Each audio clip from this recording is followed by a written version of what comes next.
Меѓу овие 7 европски знамиња само македонското не е под закрила на Европската унија, но амбасадорот на Словенија Милан Јазбет денеска со голема доза на оптимизам очекува дека Македонија ќе го добие позитивниот сигнал на самитот на Европскиот совет во Брисел, кој ќе се одржи на 28 и 29 јуни.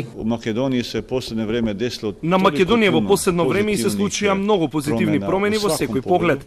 И тоа треба да се одрази во еден добар и јасен сигнал од бриселската политика, од бриселската администрација, бидејќи тоа е добро за сите.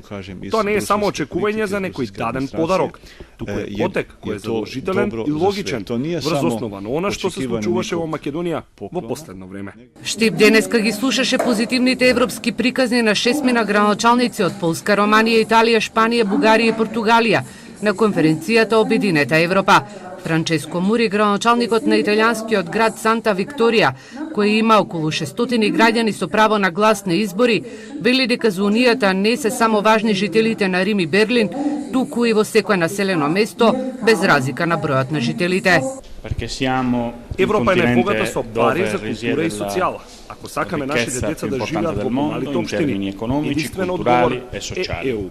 Решавање на низа на инфраструктурни проблеми и подобрување на квалитетот на животот на населението се придобивките кога една земја е членка на Европската унија, сметаат граначалниците, кои во текот на наредните 2 дена ќе говорат за Европа и евроскептицизмот во Штипскиот мултимедијален центар Киро Глигоров, изграден со европски пари.